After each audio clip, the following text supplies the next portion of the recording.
Al lado, literalmente al lado, en el proceso de liberación de don Luis Manuel Díaz, estuvo la Oficina de Naciones Unidas en Colombia, sus vehículos, sus hombres, su operativo fue el que permitió el regreso a la libertad después de estos 12, casi 13 días angustiantes. Carlos Ruiz Massieu es el mexicano que es el jefe de la misión de verificación de la ONU aquí en Colombia para estos procesos de diálogo. Señor Ruiz Massieu, bienvenido, muy buenos días. Muy buenos días, Néstor. Un gusto siempre estar en Mañanas Blue con usted y toda su audiencia. ¿Usted sigue en Valledupar? No, regresamos ayer ya mismo a Bogotá. Sí. ¿Y cuál es el balance suyo, señor Ruiz, de todo el operativo del regreso a la libertad del señor Díaz? Bueno, muy positivo. Realmente estamos muy satisfechos. Primero de haber podido contribuir a su liberación. Sobre todo que esté él bien, que se haya recibido bien de salud, que se haya ya reunido con su familia, que esté ya, digamos, en esta fase post liberación, y que, bueno, es una buena noticia, no solamente creo para la familia Díaz, que es lo más importante, pero creo que también para el país. Se hizo una buena operación junto con la Iglesia Católica, que se acompañó en este proceso, y bueno, derivado también del trabajo y la confianza, en este caso de las partes, tanto del gobierno nacional, que nos permitió hacerlo, como del ELN, ¿no? Sí, señor Ruiz Massieu, ¿cuántos secuestrados tiene en este momento el ELN? Naciones Unidas, ¿su oficina tiene alguna clase de censo? Ahora no tenemos algún dato específico. Lo que le puedo decir es que, y esto creo que tiene vigencia respecto a la expectativa, pues de todos, nacional, en general para el país, que la actividad del secuestro, que es una actividad criminal, que es una actividad contraria al VIH, se erradique del país. Y uno espera que todos los grupos respeten el VIH y por lo tanto no secuestren civiles, no para fines extorsivos o cualquier otro fines que son obviamente contra el VIH. Pero la expectativa, dada también los pronunciamientos que se han dado múltiples, evidentemente es que esto no exista en el entorno de los diálogos gobierno-ELN, pero tenemos expectativas positivas porque el ELN siempre ha sostenido que ellos no usan esta actividad de manera general, lo cual los números normalmente lo respaldan. Yo lo recuerdo en el gobierno anterior, con el comisionado de paz, era Miguel Ceballos, y el presidente Duque. Ellos tenían datos de 2 o 3 personas en ese momento. Ahora, como le decía, hay una actividad que hay de retención a veces, pero es defensiva, no tiene que ver con civiles, por supuesto, que es dentro del marco del VIH cuando hay conflicto, pero la actividad de secuestro de civiles es lo prohibido, definitivamente por el VIH, pero esperamos que haya un compromiso general por el respeto al VIH y el respeto particularmente por la libertad de las personas, que es importantísimo en general, con diálogo o sin diálogo. Señor Ruiz, ¿qué quiere decir que usted acaba de utilizar la expresión retención defensiva?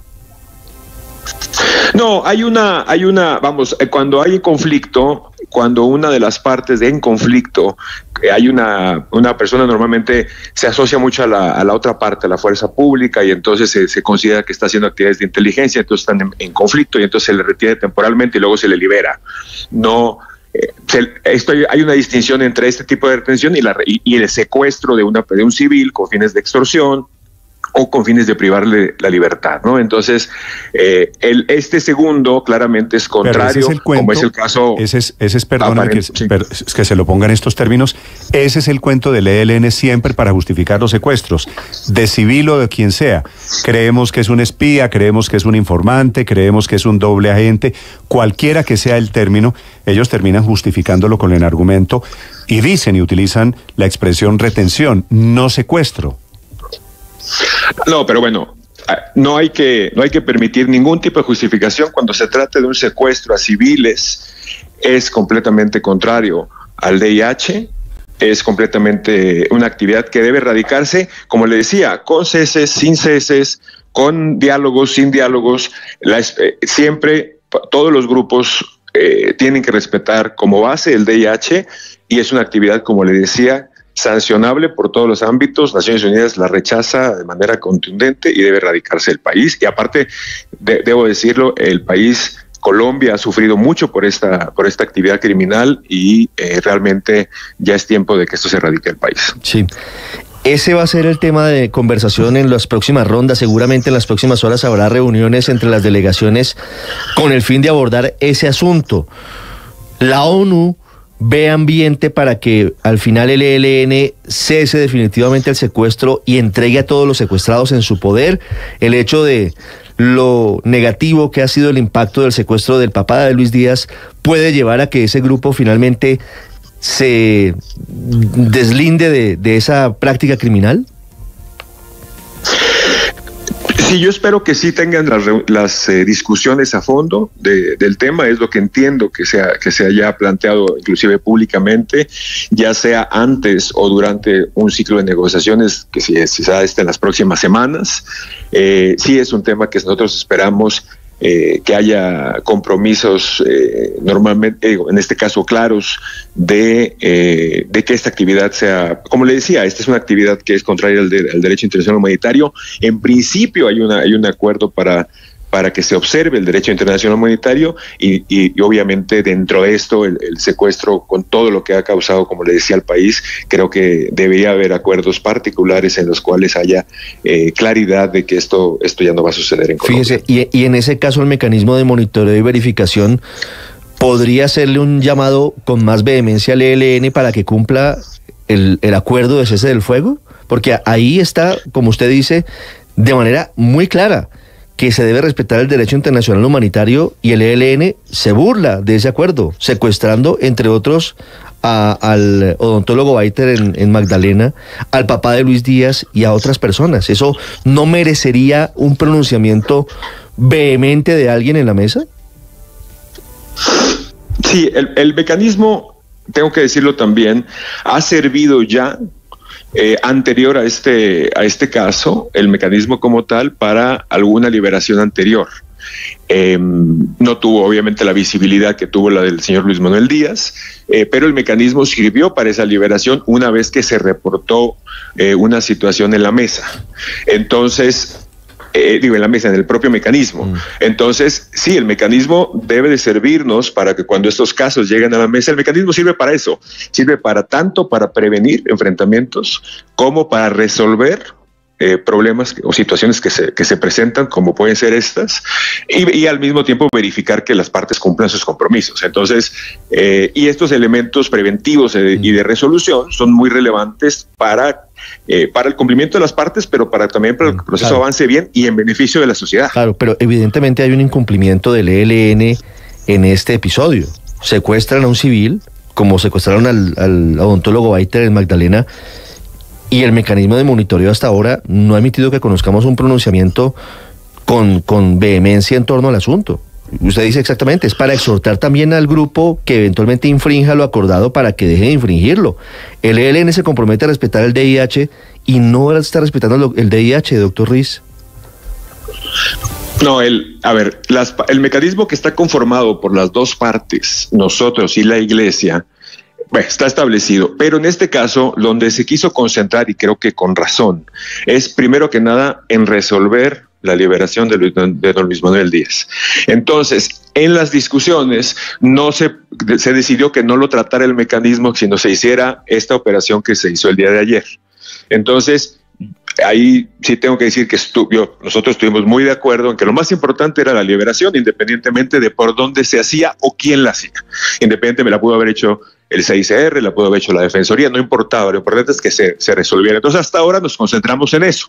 Ahora ya, volviendo otra vez a la normalidad, digamos, si se puede decir normalidad, de este post liberación, pues evidentemente se tienen que atender cosas en el mecanismo, se tienen que atender cosas en la mesa de diálogo, se tienen que atender hacia el nuevo ciclo. Entonces, ahí es donde se va a retomar este caso u otros que las partes lleven al mecanismo para hacer el análisis, las decisiones y los pronunciamientos que se requieren. Señor Ruiz, de eso le quería preguntar. La Oficina de Naciones Unidas, ¿usted en Colombia va a pedir algún cambio, que pase algo diferente en la mesa con el ELN, producto del secuestro del padre de Lucho Díaz? Bueno, yo creo que el secuestro del señor Luis Manuel además de en sí mismo, del caso en sí mismo, creo que visibilizó mucho, y eso creo que es importante, otra vez el tema del secuestro, como lo estábamos hablando, y es importante entonces que sí se trate, que sí se discuta, y ojalá se lleguen a acuerdos. Esperamos y confiamos y que se lleguen a acuerdos puntuales sobre este tema que realmente sean benéficos para la sociedad colombiana. El cese al fuego como tal se estableció como, obviamente, medida de confianza para la mesa. Obviamente tiene un impacto positivo en cuanto que no hay enfrentamientos entre fuerza pública y ELN en este caso, pero también la expectativa es que estos beneficios lleguen a las comunidades y a la sociedad colombiana. Entonces necesitamos ahora, centrados en estos casos, precisamente acuerdos de las partes que ya tengan un beneficio mucho más claro a la sociedad, y qué mejor que la erradicación de una actividad tan dolorosa como puede ser el secuestro. Sí, señor Ruiz, ¿la ONU ve con buenos ojos que el ELN reciba algún tipo de financiación para que deje de secuestrar? Bueno, yo en este caso separaría las discusiones, como decía anteriormente. El tema del secuestro es contrario al derecho internacional humanitario, debe condenarse, debe rechazarse, debe prohibirse, y debe estar muy claro que se va a respetar. El VIH, y como tal, no se va a secuestrar. Punto y aparte son las discusiones que se tienen que dar en materia, que se pueden dar en la mesa, en materia de financiación, en un proceso más largo de diálogos tendiente a llegar a acuerdos, empezar a implementarlos, y que esto conduzca finalmente a la finalización del conflicto. Pero son discusiones que no deberían de estar vinculadas. Vale.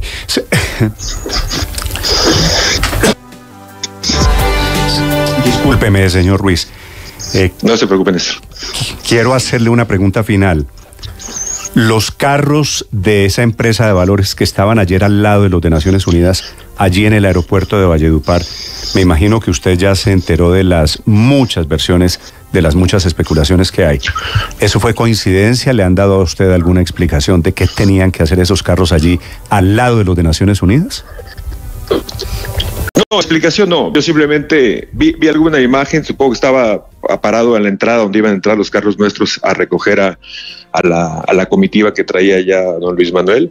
Entonces entiendo que es eso, ¿no? O sea, creo que cualquier vínculo entre una cosa y otra, pues es muy creativo, digamos. Sí, en Colombia solemos ser creativos. ¿Usted preguntó si había pago de rescate por el señor Díaz? No preguntamos. Hasta donde tenemos conocimiento, no hay ningún tipo de pago de rescate.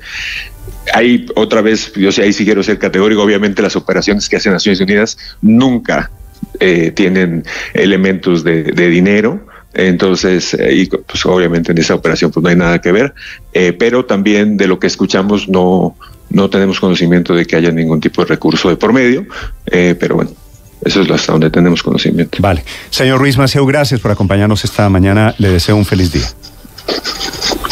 Bueno, muchas gracias, Néstor. Un placer, como siempre. Gracias a ustedes. El jefe de la misión verificación, el representante de Naciones Unidas para estos temas en Colombia.